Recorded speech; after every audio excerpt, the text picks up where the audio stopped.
Takže nejdřív před draftem ještě budou rozhovory. Hello, I'm the head scout for the Oklahoma City Thunder. We are strongly considering drafting you with the 12th pick in the upcoming draft, but we'd first like to ask a couple questions about how you'd fit in here before we take that step. First question. Point guard is a position this team is solid in long term. We believe in Westbrook, and we're not looking to draft a player to challenge him for the starting role. If we were to draft you, we wouldn't want you to feel like we're grooming you to be a career backup. We love your talent. One thought is to try and convert you to a shooting guard such that you can play alongside Russell. Jasně. What do you think about that idea?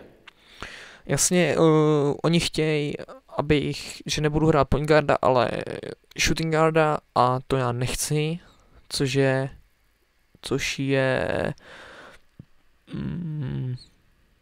I won't play. I don't really have any interest being a shooting guard or sitting behind Russell for the next 10 years. I'm a point guard and I'm a starting caliber player. I'd love to be on the Thunder, but I just don't see this working out right now. Přesně tak, Gunnarssone, přesně tak.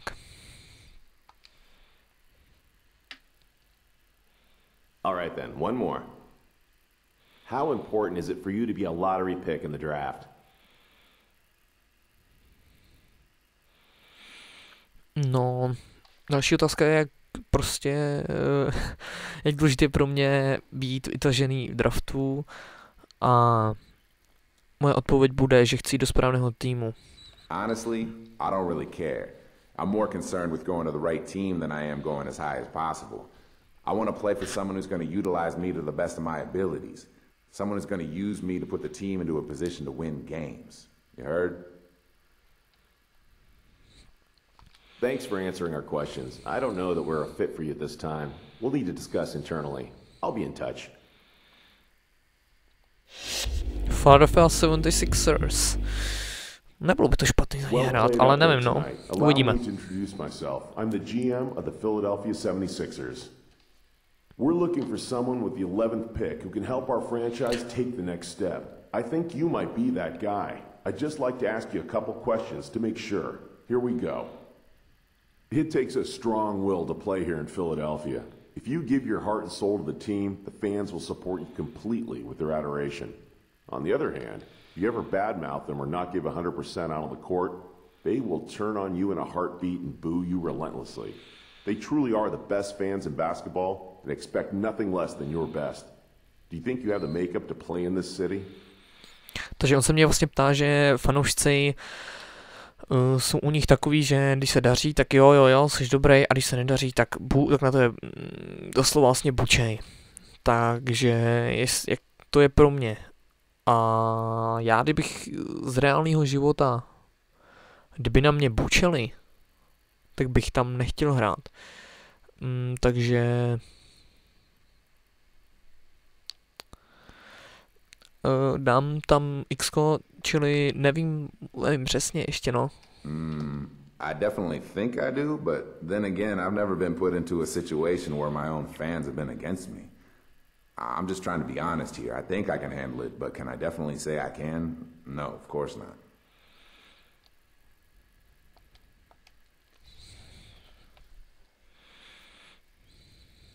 Tahle část mě tak nějak nebaví, no. Okay, last question. If you were a GM, where would you draft yourself in this draft? Takže určitě bych byl. Já bych se draftoval tak uprostřed na konci. Nejradši bych se draftoval samozřejmě nahoře, ale tak ten výkon nebyl dobrý, takže mid nebo late, takže prostě střed nebo pozdě, ale v prvním kole, takže do 30. místa. I gotta keep it real here, man. I know I'm not one of the top prospects right now in the draft. 10 years from now, yeah, I think people will look back and realize I was a steal. For now, though, I'd be really happy going mid-round, though realistically, I can see myself sliding to later in the first round. Takže to by mělo být všechno od vlastně manažera 76ers. Jo, je to tak. Milwaukee Bucks. To není dobrý. To je nejhorší tým. Hey, how's it going? Good game tonight. I'm the scouting director for the Bucks. We currently have the 15th pick in the draft and are narrowing down our list of draft targets. If you wouldn't mind, I'd like to ask you a couple questions. We realize that here in Milwaukee, we don't have the appeal of a Los Angeles or a New York or a Miami. We tend to look for players who would be proud to be part of this organization. Someone who can really take pride in being a Milwaukee Buck. Someone who's willing to spend their entire career as a Milwaukee Buck. Are you that person? Těžká otázka, takže on se mě ptá, že, nebo mě oznamuje, že nejsou tak dobrý jako Los Angeles, New York nebo Miami, ale že tam jsou jakoby jedna velká rodina a že tam většina třeba zůstane i díl. Takže jak se k tomuhle já stavím? A já tam dám, že se k tomu stavím, že nevím. Nevím, odmítnout je. Asi je spíš odmítnu. Protože já nechci táhnout celý tým sám. Ne, tohle moc ne, takže dám ne. To be honest, I'm a big city kind of guy. I don't think Milwaukee has the vibe I'm looking for, know what I mean? I don't have anything against Milwaukee at all. I'm sure you guys have a great organization and a great fan base. It's just not for me, all right?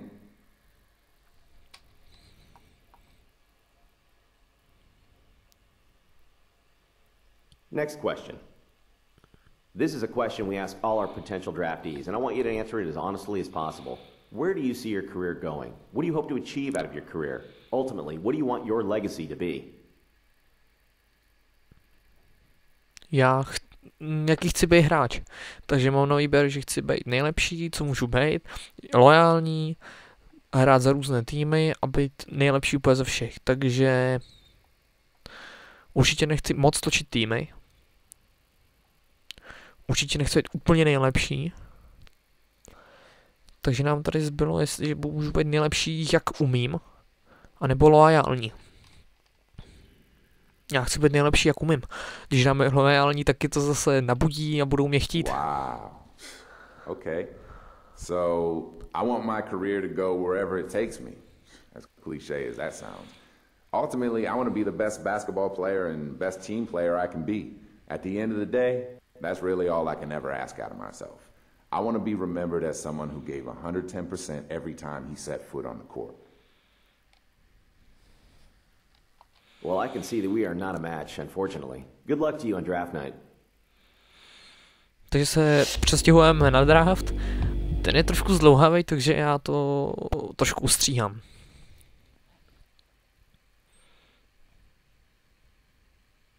Good evening and welcome to the 2013 NBA Draft. San Antonio až 28. Tak, takže tam asi nebudu, no. Years of hard work for 60 of the world's best young players.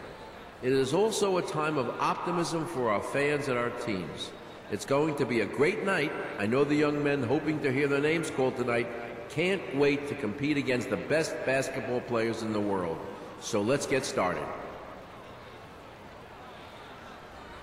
With the first pick in the 2013 NBA Draft, the Cleveland Cavaliers select Anthony Bennett of Toronto, Canada, and the University of Nevada, Las Vegas. To je radostí. Tady jste viděli první vlastně pick, první výběr. NBA Draft, the Orlando Magic select Victor Oladipo of Indiana University.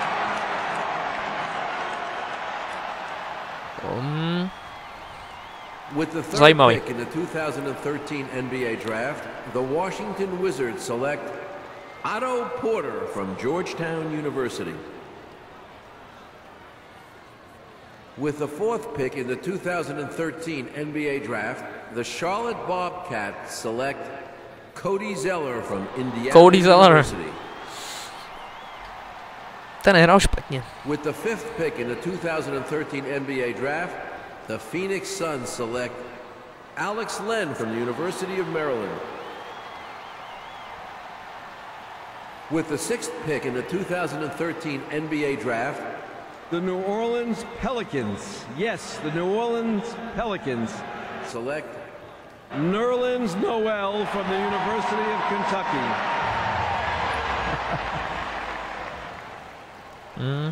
With the seventh Už se pick blíží in the můj čas pomalu. 2013 NBA Draft, the Sacramento Kings select Ben McLemore from the University of Kansas.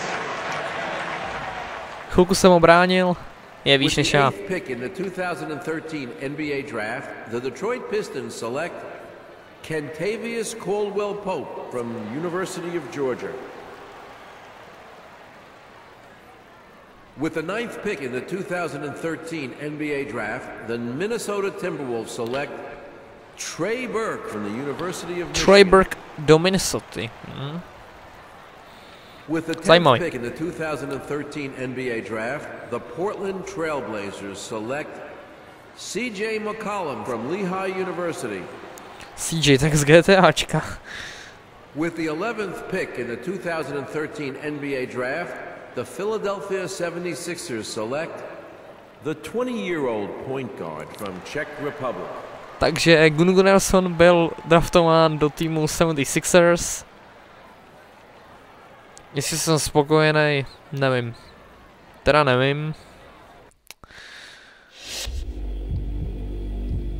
Je to mám takový rozpačitý, protože budu hrát vlastně shooting guarda a to se mě moc nechce, takže chvilku tam budu hrát a po několika zápasech se rozhodnu, buď odejdu, a nebo vlastně vyřadím z základní sestavy. Takže na 2 roky, no, jasný.